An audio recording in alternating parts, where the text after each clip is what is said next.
Dans l'épisode précédent, je vous parlais du fonctionnement mécanique de l'ouverture. On a vu comment ça marche à l'intérieur même de l'objectif. Et bien maintenant, ce qu'on va faire, c'est qu'on va voir concrètement l'impact qu'a le réglage d'ouverture sur nos photos.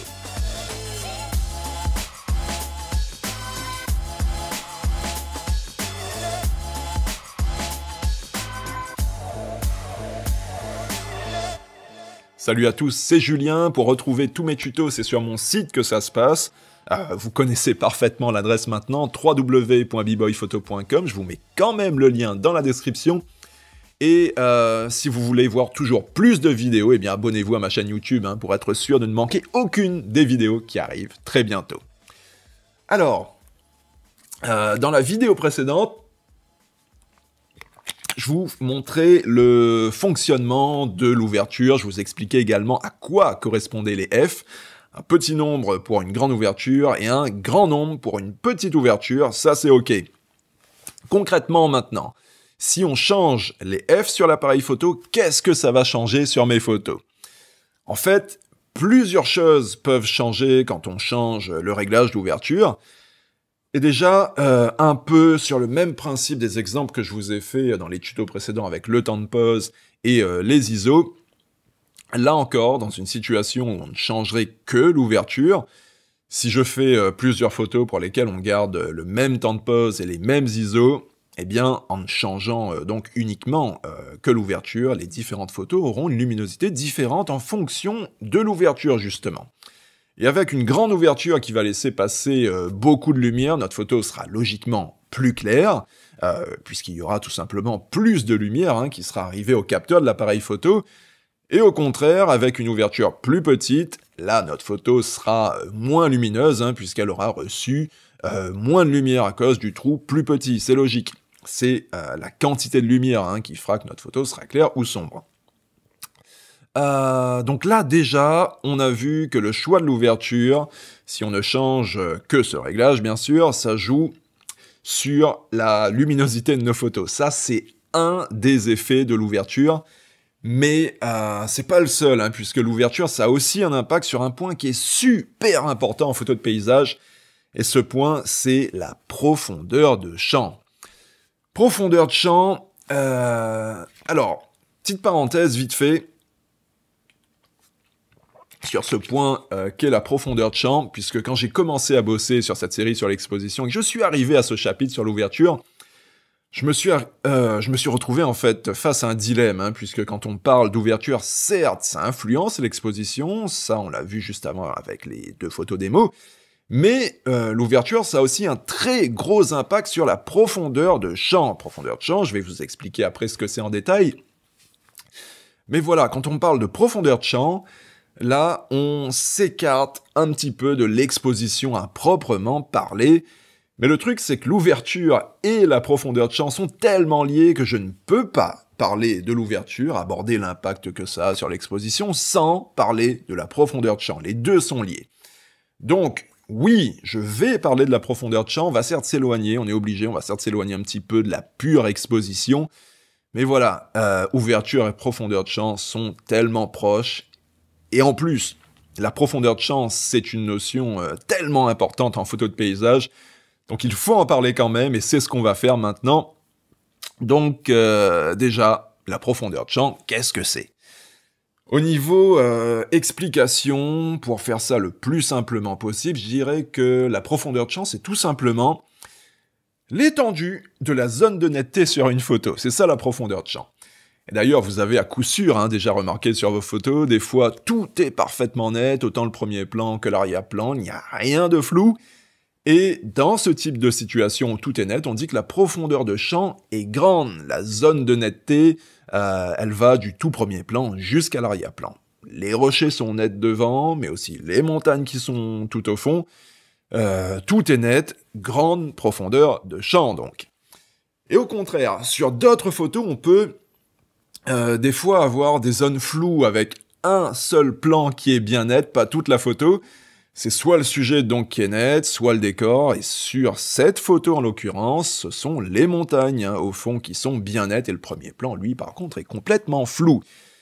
Ici, le flou, par contre, c'est un effet voulu, donc il n'y a pas de problème, Mais quand on a du flou et que c'est pas voulu par contre, ça serait quand même bien de savoir pourquoi, et c'est de ça justement qu'on va parler dans ce tuto. Donc là, dans ce genre de situation, puisque l'étendue de la zone de netteté est faible, il n'y a qu'un seul morceau de l'image qui est bien net, là on parle de profondeur de champ courte. Donc la profondeur de champ, c'est ça, hein, c'est l'étendue plus ou moins importante de la zone de netteté, et cette profondeur de champ, je vous le disais, c'est l'ouverture qui influence ça. Et ce qu'on va faire pour que vous visualisiez bien la profondeur de champ, la zone de netteté qu'on obtient en fonction du choix de l'ouverture, eh bien, je vais vous faire une petite démonstration, quelque chose de bien visuel, puisque c'est quand même toujours plus parlant avec des exemples bien concrets. Et pour la démo, donc, on va partir sur cette série de photos. Visuellement, elles cadrent toutes pareilles, hein, c'est le même décor, sauf que sur chacune des photos, l'ouverture n'est pas la même. Alors, la première photo, elle est faite à f2.8, la seconde à f4, ensuite f5.6, f8, f11, f16, et enfin f22. Alors, ces 7 photos, si on les regarde en petite taille comme ça, eh bien elles se ressemblent beaucoup, hein, on ne voit pas de différence particulière. Mais si on les regarde de plus près, et pour ça j'ai préparé en fait un fichier Photoshop dans lequel j'ai empilé les 7 photos, et on va les regarder tout ça en détail, et vous allez vite comprendre l'impact que ça a, le choix des F sur la profondeur de champ. Alors, ici on a bien les 7 photos avec en bas celle qui est faite à f2.8, et en remontant, l'ouverture est de plus en plus petite, le nombre qui accompagne les F est lui de plus en plus grand, c'est comme ça que ça marche. Une petite ouverture, ça correspond à un grand nombre. Donc, de bas en haut, ça va de f2.8 jusqu'à f22. Alors, on va déjà aller regarder la première photo, celle faite à f2.8. Ici, le paysage au fond est net, ça c'est nickel. Mais, si on regarde un peu plus au premier plan, eh bien, le rocher, lui, n'est pas aussi net hein, que les montagnes qui sont au fond. Le rocher, lui, est même carrément flou. Et si on se rapproche encore plus du tout premier plan, eh bien là, le flou est encore plus important. Ok, donc ce qu'on vient de voir là, c'est une photo faite à f2.8. Et maintenant, on va comparer ce résultat avec la photo suivante, hein, celle qui est faite à f4. Et là, si on regarde bien, le paysage au fond est toujours net, il n'y a pas de problème. Ça c'est d'ailleurs pas étonnant, hein, puisque si le paysage est déjà net sur la première photo, eh bien il le restera sur les suivantes, hein, il n'y a pas de raison que ça change, puisque la mise au point sur toutes les photos, je les ai faites au même endroit. Donc, au fond, les deux photos ont une netteté, on va dire, grosso modo, similaire, hein, même si celle à f4 est un tout petit peu plus nette quand même, mais ici, c'est pas le plus important. Ce qui nous intéresse ici, c'est surtout d'aller comparer la netteté un peu plus au premier plan. Donc, pour ça, on va aller vers le rocher qui est le plus proche de l'appareil photo, en fait. Donc, c'est ce rocher dans le coin. Et là, on le voit assez clairement, hein, que ce rocher est flou. Ici, on est à f4, je vous le rappelle. Et si on compare ce qu'on voit là avec la photo d'avant, hein, celle qu'on a faite à f2.8, eh bien, la photo f2.8 est encore plus floue. Donc déjà, l'observation qu'on peut faire ici, c'est qu'à f4, le premier plan est un peu plus net qu'à f2.8. Ok, donc, si on continue la comparaison maintenant, si on passe à la photo suivante, celle qui est faite à f5.6, eh bien là, le premier plan devient encore un cran plus net, et si on continue avec les autres photos faites avec des ouvertures à chaque fois de plus en plus petites, eh bien, le premier plan, lui, devient aussi à chaque fois de plus en plus net, jusqu'à une certaine limite, en tout cas, puisqu'ici, entre f16 et f22, la différence de netteté n'est pas aussi flagrante qu'avec les comparaisons précédentes. Mais dans tous les cas, ce qu'on a clairement pu constater ici, c'est l'énorme différence de netteté hein, qu'on a. Regardez, entre f2.8 et f22, la différence est flagrante. On passe d'une photo carrément floue sur le premier plan à une photo tout à fait nette. Et ça même, regardez, sur l'extrême premier plan, tout est net. Donc là, sur cette photo, avec une petite ouverture comme f16 ou f22, eh bien on arrive à avoir l'intégralité de la photo parfaitement nette, autant le paysage au fond que le tout premier plan. Ok, donc maintenant, après qu'on ait constaté clairement que la photo est plus nette avec une petite ouverture comme f16 ou f22, hein, comparé à une grande ouverture où là, la photo est carrément floue sur le premier plan, eh bien, je vais vous expliquer pourquoi on a autant de différences avec ces réglages. Alors, on va repartir de notre photo faite à f2.8. Ici, le paysage au fond est net, mais regardez bien, le rocher qui est là, lui, n'est pas bien net. Donc, avec ce réglage f2.8, la profondeur de champ, la zone de netteté, elle s'étend des montagnes au fond jusqu'à ici, là où c'est bien net. Donc la netteté parfaite, elle ne va pas plus loin que là, et en utilisant une ouverture plus petite, eh bien, on va, peu à peu, étendre la profondeur de champ. En d'autres termes, on va étendre la zone de netteté, hein, elle sera plus étendue. Et là, on le voit bien, passer de f2.8 à f4, eh bien, ça fait entrer le rocher un peu plus, un petit peu plus dans la zone de netteté. Le rocher est un peu plus net maintenant. Mais ici, on le voit assez bien, f4, c'est pas encore suffisant. Hein, il va falloir encore augmenter la profondeur de champ pour augmenter la profondeur, hein, de la zone de netteté. Et donc là, avec des ouvertures plus petites, le rocher va devenir peu à peu de plus en plus net.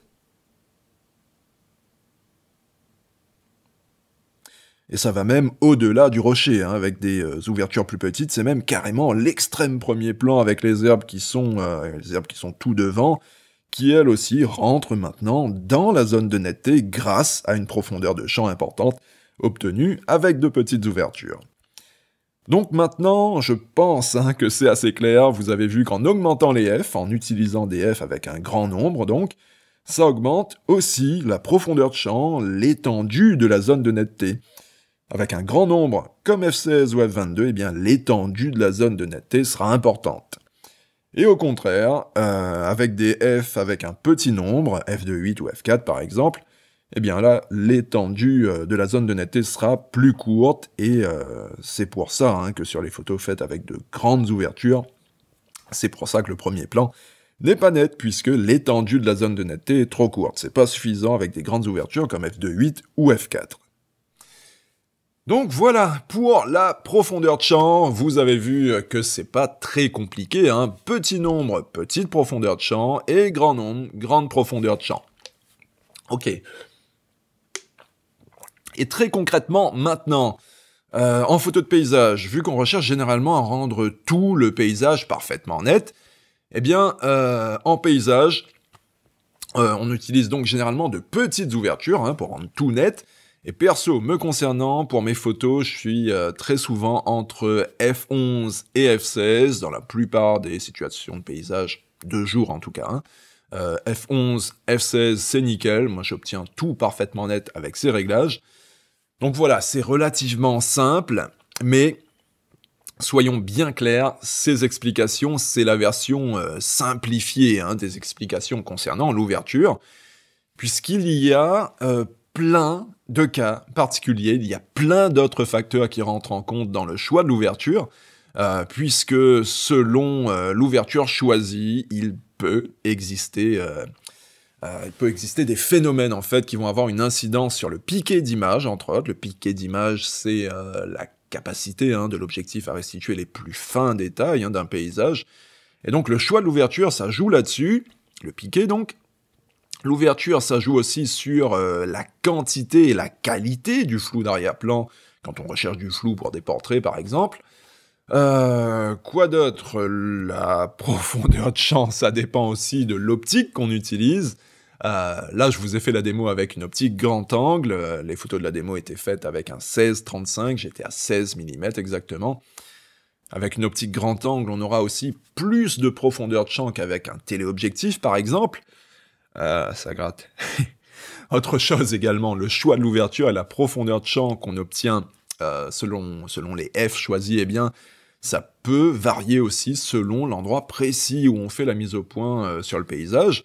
Si c'est plutôt au loin, plutôt au milieu, plutôt au premier plan, eh bien ça aura un impact direct sur l'étendue de la zone de netteté. Donc tous ces points particuliers, eh bien ça mériterait à chaque fois des vidéos spécifiques tellement c'est précis tout ça. Donc si nécessaire, on en parlera plus tard, mais dans cet épisode, je voulais avant tout que vous compreniez une notion super importante en photo de paysage, c'est l'impact qu'a le choix de l'ouverture sur la profondeur de champ, sur l'étendue de la zone de netteté. Et ça, c'est ok maintenant, je pense que vous avez très bien compris comment tout ça fonctionne. Donc voilà, on va s'arrêter là pour aujourd'hui. On a bien assez discuté sur le sujet, on a fait une grosse parenthèse concernant la pure exposition. Mais voilà, c'est, comme je vous le disais, l'ouverture et la profondeur de champ sont tellement liés, sont super liés qu'il fallait parler de tout ça. Et d'ailleurs, si on s'amusait à pousser les explications juste un tout petit peu plus loin, par extension, eh bien la profondeur de champ, c'est aussi directement lié à la qualité de la mise au point. Et concernant la qualité de la mise au point, eh bien on n'obtiendra pas forcément la même netteté selon comment on fait notre mise au point, si on la fait en autofocus, si on la fait en mise au point manuelle, sur quelle partie de la photo aussi on fait la mise au point. Tous ces facteurs, ça peut donner des résultats différents. Et justement, bien faire sa mise au point en photo de paysage, c'est super important. Tellement important que j'ai réalisé un tuto spécialement dédié à ça. Et pour se quitter, ce qu'on va faire, c'est... puisque là, bon, ça y est, on a fini. Juste après, ce que je vais faire, je vais vous laisser avec la bande-annonce de ce tuto spécialement dédié à la mise au point en photo de paysage. Un tuto qui est déjà disponible sur mon site, vous irez jeter un œil, vous pouvez le télécharger dès maintenant. Ok. Allez. C'est bon pour aujourd'hui, je vous dis merci d'avoir regardé cette vidéo, et comme d'hab, la suite arrive très bientôt, donc sans trop tarder, il y a plein de nouvelles vidéos qui arrivent, donc on like, on s'abonne, et encore mieux, ce que vous pouvez faire, c'est activer les notifications, vous voyez, c'est la petite cloche qui est quelque part sur la page de YouTube, et ça vous permet d'être prévenu dès que je sors une nouvelle vidéo. Allez, donc comme prévu, je vous laisse avec la bande-annonce de ce tuto spécialement dédié à la mise au point en photo de paysage. Allez, à plus. Savoir faire une bonne mise au point, c'est essentiel en photo de paysage et on va en parler ensemble, en détail dans ce nouveau tuto. Et pour ça, j'ai choisi de vous emmener en voyage avec moi, direction la Grèce.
« 40 minutes, c'est le temps qu'on va passer ensemble, principalement sur le terrain, et je vous montrerai dans la vidéo tout ce qu'il faut savoir pour réussir une mise au point vraiment nickel.